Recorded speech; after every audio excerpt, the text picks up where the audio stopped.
Black CEO kicked out of her own bank. Her legal team storms in hours later.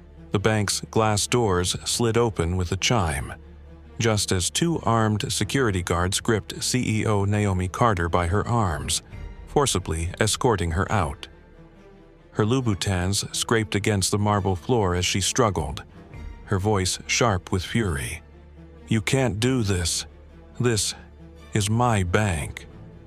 The employees watched in stunned silence as the woman who built this empire was thrown out like a trespasser. Hours later, a fleet of black SUVs screeched to a halt outside the bank. Naomi's legal team, led by a steely-eyed woman with a briefcase full of lawsuits, marched inside. The question burned in everyone's mind. How did the most powerful black woman in finance lose control of her own company? And what was she about to do to take it back? Just that morning, Naomi had been in her penthouse office, overlooking the city she conquered. The daughter of a janitor, she'd clawed her way up from nothing, turning a small community bank into a billion-dollar institution. But the board, older, white, and resistant to change, had always watched her with skepticism. She knew they were waiting for her to slip up. She just never thought they'd steal from her. The email came at 11:03 a.m. Emergency board meeting. Immediate attendance required. When she walked in, the cold stares said it all. The chairman slid a document across the table, a vote of no confidence, citing financial mismanagement. Her signature had been forged on falsified reports. They'd framed her, and now they were removing her. Naomi's phone buzzed nonstop. News outlets already running headlines. Disgraced CEO ousted amid fraud allegations. Her allies in the company whispered warnings. They've been planning this for months. Desperate, she called the one person who could help, her former law school roommate, now a ruthless corporate attorney.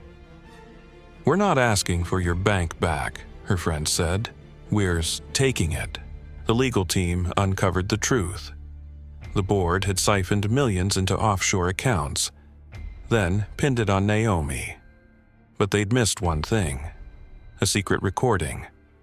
Naomi had always kept her office mic on.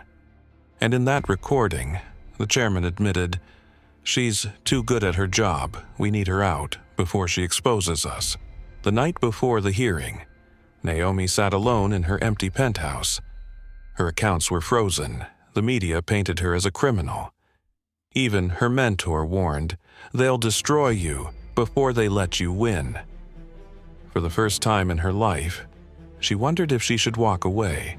The courtroom erupted as Naomi's legal team played the recording. The chairman's face went pale. Reporters scrambled. By the time the gavel struck, the board was under investigation. The stock price was crashing, and Naomi stood at the podium, mic in hand. "This wasn't just about me. It was about every black woman who's been told she doesn't belong. But I built this bank, and today, I own it." Weeks later, Naomi walked back into her bank, her name etched back on the doors.